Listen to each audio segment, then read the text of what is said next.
Hello, my Bible-inspired children. Today I have yet another exciting story of an outstanding Bible hero of faith. Today's story teaches us that everybody is somebody before God. It is a story of God's readiness to intervene whenever we call on Him. I will tell you a story about Deborah the brave, a woman of great courage, authority, and strength.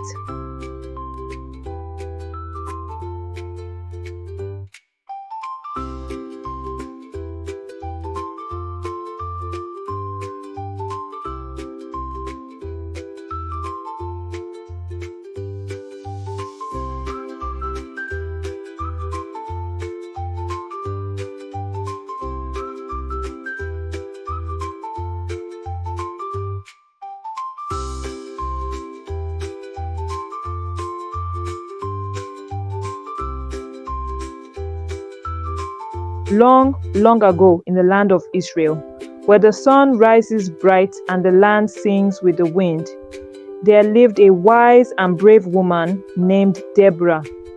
She had warm eyes, thick braids wrapped with colorful cloth, and a voice so gentle that even the birds listened when she spoke. Deborah lived under a tall palm tree on the hill of Ephraim. Every day, people from all over the land came to her for help. They sat under the tree and waited for her to solve their problems. Deborah was a judge chosen by God, and she helped her people with wisdom and kindness. But the land of Israel was in trouble. For 20 years, a cruel king named Jabin ruled over them. He lived in a city called Hazor, and his army commander was a man named Sisera. Sisera had 900 iron chariots that rumbled like thunder. His soldiers were mean and they treated the people badly. God heard their cries and whispered his plan to Deborah. One day, Deborah sent for a brave warrior named Barak, who lived in a place called Kadesh. When Barak arrived, he bowed before Deborah and asked, "Why have you called me, wise mother of Israel?" Deborah looked at him with fire in her eyes and said, "The Lord God of Israel commands you, gather 10,000 men from the tribes of Naphtali and Zebulun and lead them to Mount Tabor. I will bring Sisera and his chariots to the river Kishon, and I will give him into your hands." Barak's eyes grew wide.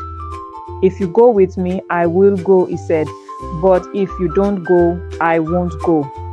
Deborah nodded. "I will go with you. But because of the way you are going, the Lord will give the honor of the battle not to you, but to a woman." So Deborah, full of courage, tied her head wrap, held her walking stick, and marched beside Barak to Mount Tabor. When Sisera heard that Barak had gathered an army, he rode out his 900 iron chariots and charged toward the river. The ground shook with the rumble of wheels. But then something amazing happened. As Barak and his men stood ready to fight, rain began to pour from the sky. It rained and rained until the river Kishon overflowed, turning the ground into thick, sticky mud. Sisera's chariots got stuck in the mud. Barak and his men rushed down the mountain like a mighty wave and defeated Sisera's army. Not one of them was left standing. Sisera, afraid for his life, jumped out of his chariot and ran away on foot. He ran and ran until he came to a quiet tent in the desert. A woman named Jael, the wife of Heber the Kenite, saw him coming. "Come in, my lord," Jael said kindly. "Don't be afraid." She gave him milk to drink and covered him with a blanket. Sisera, tired from running, soon fell fast asleep. Then brave Jael took a tent peg and a hammer, and with one strike, she ended the life of the cruel commander.